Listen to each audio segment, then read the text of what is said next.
गुजरात में राहुल गांधी की न्याय यात्रा भरूच में तीसरे मरहले में पहुंची।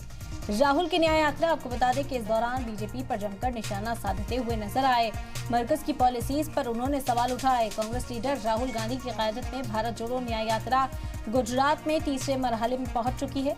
आज न्याय यात्रा भरूच पहुंची। जानकारी दे दें कि कांग्रेस लीडर राहुल गांधी अपनी भारत जोड़ो न्याय यात्रा लेकर इन दिनों गुजरात में है। उन्होंने न्याय यात्रा के दूसरे आज रियासत के कांग्रेस एमएलए के साथ बैठक भी की। उन्होंने एमएलए के साथ गुजरात के हालात को लेकर चर्चा की। जरा की माने तो राहुल ने एमएलए से आने वाले दिनों में कांग्रेस को मजबूत करने की बात कही और साथ ही मिलकर 2024 का चुनाव लड़ने को भी कहा। तो लगातार भारत जोड़ो न्याय यात्रा के जरिए राहुल गांधी आगे बढ़ते हुए नजर आ रहे हैं। आज गुजरात पहुंचे और एमएलए से मुलाकात करते हुए भी नजर आए। हालांकि गुजरात में कांग्रेस को कई बड़े झटके लगे जब लीडरान ने बीजेपी का दामन थाम लिया, लेकिन अब हालात को काबू करने के लिए और कारकुनान में नया जोश भरने के लिए राहुल गांधी मुसलसल उनसे बातचीत करते हुए, चर्चा करते हुए नजर आ रहे हैं। तो ये अहम जानकारी।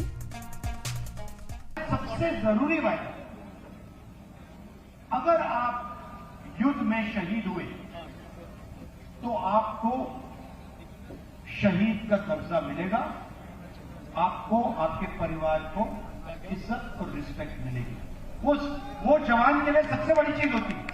आप उसको कुछ मत दो, आप उसको पेंशन मत दो, कैंटीन मत दो, कुछ मत दो।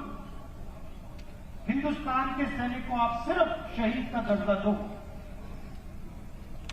वो जिंदगी दे देगा।